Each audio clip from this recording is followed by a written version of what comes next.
before I talk about myself in Middlesbrough, 2 years ago we lost Ali Brownlie. I mean, I knew Frankie Bam Bam, I loved Frankie Bam Bam. He was a loyal, passionate fan. Every game, he loved the Boro, he lived and breathed the Boro, and he was a great guy, and God rest him. But Ali Brownlie, I'm sure we've all heard of him. Ali worked alongside myself for 10 years, doing the commentary at Middlesbrough. He was the greatest commentator ever. Anybody that heard him, I'm sure you'll agree. Ali was passionate, he was loyal, he was clever, he was blinkered, he was biased. I have to say that, Ali, I'm sure we agree. And as a duo, we did 500 games, 2 years in Europe, 5 cup finals, and we won a New York Radio Award.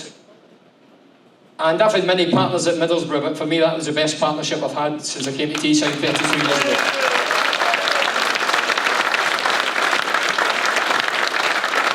Just a couple of quick stories about Ali. We went to Chelsea. We're playing, Marino was in charge of Chelsea at the time, doing a better job than he's doing now. And we go there, and we're struggling to find a car parking space. You don't park outside the ground, you have to park anywhere you can in London. So we're struggling for time, and Ali says, Bernard, he used to call me Bernard, I don't know why he called me Bernard, but he called me Bernard. He says, Bernard, we're going to blag it and get into the VIP car park, which is underneath the ground. I'm sure Big Ron's parked in there many a time. So I'm saying, well, how are you going to achieve that? Don't you worry, Bernard. So we've got our collar ties on, and he drives up in this old battered Century car. And I'm looking away, and the big guy goes, yeah, good afternoon, can I help you? He says, yeah, Middlesbrough Football Club's Chief Executive, Keith Lamb. And he's pointed to me. Now, I would rather be called fucking Fred West than Keith Lamb. Obviously, you know that's why you're cheering. There was a time we were on Boro TV. I mean, me and Ali did the commentary, we did the Boro TV. Oh, for fuck's sake, right, give me a minute, will. So we're doing the Boro TV, but radio and television, there's always a delay button in case somebody swears you can dump them off or whatever. So we're going to Boro TV between 9 and 10 on a Monday night. So we're told beforehand, right, Alistair, Bernie, there's no delay button, so just be careful, nobody comes on and swears, whatever. And Ali said, no, they'll be fine. So we've did that a couple of years. So yeah, on John for William. Hiya, John, good evening. So John's a Boro fan, yeah, he comes up the bottom of the screen. Mick for Stockton, yeah, hi, good evening, Mick. So then there's another John, he's for William, but it says Sunderland fan. So Ali goes, good evening, John, it says you're a Sunderland fan, have you get lost? He says, no, I love yous lads, I love Sunderland, but I love yous lads, I love the banter between yous two, and I really enjoy it. So he sounded a good guy up for a bit of fun, so I've looked at the camera lens and I've went, are you aware who scored the quickest ever goal against your lot? Sunderland. And he went, no, and I went, me, 17 seconds. I said arrogantly, he went, you fucking Scottish prick. And I went out on there, I was under the table laughing, Ali went, we'll swiftly move on. The one that Ali got me, Ali was the best PR man that Middlesbrough Football Club never had. Yeah, he was, he really was. I mean, there was a year we were out of radio and Middlesbrough should have employed him as a PR man. He could sell sand in the Sahara. He was unbelievably talented and gifted. But the one he roped me into was Ben's window. For those that don't know, I'll quickly try and tell you the tale. We're doing the radio, we're at the Riverside, we're going to the phone-in, and Alistair, we're getting near the end of the phone-in, and Alistair says, Bernie, next week we go to Old Trafford, the Theatre of Dreams. How far would you go if we can go there and beat Manchester United? I said, well, when was the last time we beat them, Alistair? 68 years ago. So I said, 68 years ago, well, I'll tell you what I'll do. I'll show my backside in Ben's window if we go there and beat them. So, Alistair says, okay, Bernard, just as the radio phone-in's finishing, I will go and see the manager of Ben's on Monday morning. So I'm still in my bed, late Monday morning, the phone goes, no mobiles in, it was the house phone, I jumped out of my bed, hello. Right, Bernard, I've spoke to the manager, he's agreed, reluctantly agreed. Okay, cheers, Ali. So anyway, we go to Old Trafford, and in my heart of hearts, I'm still thinking, I don't think we'll win. A draw would be a good result, but are we going to win? Not really. Half-time, we're like 2-1 up. The Boro fans, 10,000 are singing, Bernie, Bernie, shows your ass. The national press is coming over to me going, what's this all about? And then anyway, I had to tell them. 3-1 to Boro, 3-2. I've got a sweat on. There was a ball over the top late on, if you can remember. Andy Cole, former Newcastle striker. 1-on-1 with Swatzer, and I have to be honest, inside I'm thinking, fucking put it by Swatzer. I have to be honest. Get me off the hook. And Andy missed it. The whistle went. The Boro fans, Bernie shows your ass. Instead of singing for the team, they're singing my name about shows your ass. So the Monday comes. Ali picks me up, we get to the bin store, and we walk up the stairway up to the top where the manager's office is, and it's about Christmas time. That's important to remember, it's Christmas time. All the papers are looking for a story. So I'm thinking it's going to be me, a couple of photographers, get the kilt on, show my backside, that's it. So we're in the office, the manager's dabbing his brow, he's got a sweat on. I don't know why I ever agreed to this, Alistair. Oh, don't worry, it's good publicity for your shop, you're billing all the papers, it's great. Knocking the door, the Express, the fucking Times, the Telegraph, the Sun, the Northern Echo, the Gazette. It was many as this. And the Sky, and everybody was there. So I thought, fuck me, it's getting serious. So I've got the kilt on. I go down the lift with these two burly bouncers. And as I get to the bottom, have you been in bins where the cosmetic department is? Oh, yeah. The doors opened, I swear to God, it was about 15 deep either side. It was like a boxer going in the ring.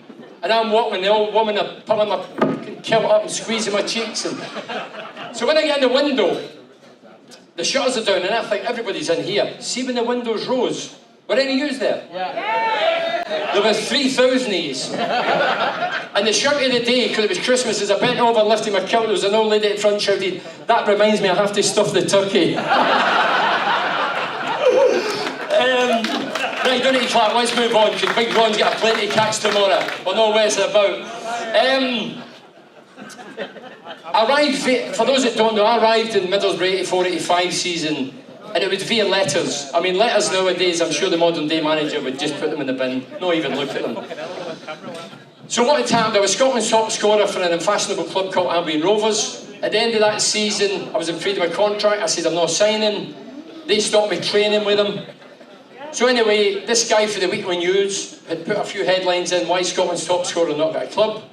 Anyway, he comes up to the house this day, to my mother and father's house, and he says, look, why don't we send letters off to first and second in England and Premier in Scotland? Well, I'm for a rough council estate, and I says, I'm not going that route. I said, if Scotland's top scorer, I'm not going to beg for a game. So a week later, he came up with all these stamped addressed envelopes, where it's like, I'm Bernie Slaven, age 24, I genuinely think I've got the ability to do it for your club, whatever. So I felt obliged, I signed them, we sent them off, a host of letters for people like Chelsea, Watford, Queen's Park Rangers saying thanks for your letter, but at least they had the courtesy to reply and say no. In Scotland, I'm a big Celtic fan, I always have been, and a Middlesbrough fan of course. The only club in Scotland to reply and had the courtesy to reply was Hearts. That was disappointing for me. Rangers couldn't, because at that time they never signed Catholics. So I got that, but the other clubs, majorly disappointing. But anyway, the guy put it in the papers, Middlesbrough never sent a letter, they phoned me. And it was the late great Willie Madron. Remember Willie Madron, great player for Middlesbrough Football Club? Willie tipped me down to play a trial game. I played a trial game, it was 0-0. I was okay, nothing great. And then he says, come down for one more game, because I had a job at the time. He says, come down for one more game. And anybody who's played the game, it went my way. We played Bradford City. Trevor Cherry was the manager, the reserve team, or the first team at the time of Bradford. Willie came to watch me, and everything fell into place. We won 4-2, I scored 2. I made 2 for Archie Stevens, remember Archie? And the next day I signed a 3-year contract and trebled my wages. So that was a big thing for me coming from Glasgow Council Estate. But 4 weeks in, again, no mobiles, near the Linney, you know the Linney? A few have drank to them. I phoned my father, 3-4 weeks in. I says, listen, I know I've trebled my wages. I know I'm full-time footballer for the first time, but I ain't happy, don't like it. And his words were, be a fucking man for once in your life. Stay where you are. And it's the best bit of advice I ever got, because 32 years later, I'm still here in Teesside.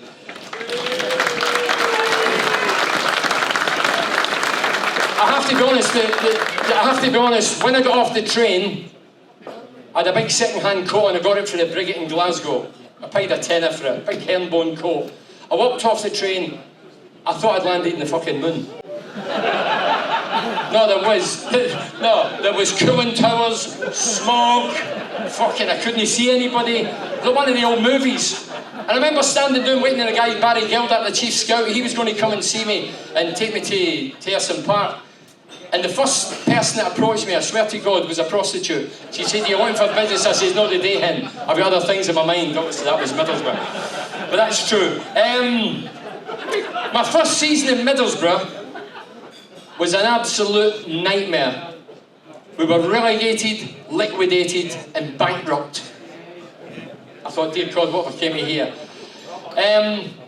For those that don't know, we had to get our wages from the town hall. All the players could have left because it was breach of contract. The club had broken the contractual rules. We could have all left, but the majority, unlike today, were local lads, Boro lads, wore the shirt with pride, didn't have to kiss the badge.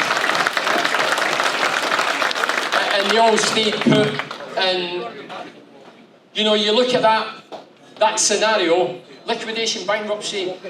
The next 3 years, we went from third, second, first, with 14 players, group of local lads. Now that for me, and then Bruce Rioch was at the helm, that for me is a greater achievement than Mourinho won in the Premier League with Man United. Seriously.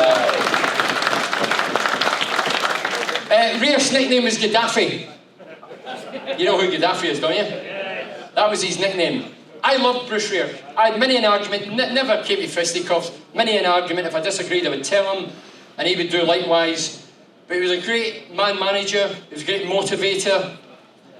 But he did now and again lose it. We played Luton Town, can't remember Luton's name of the ground, but we played down at Luton. Kenilworth Road. Okay, Kenilworth Road.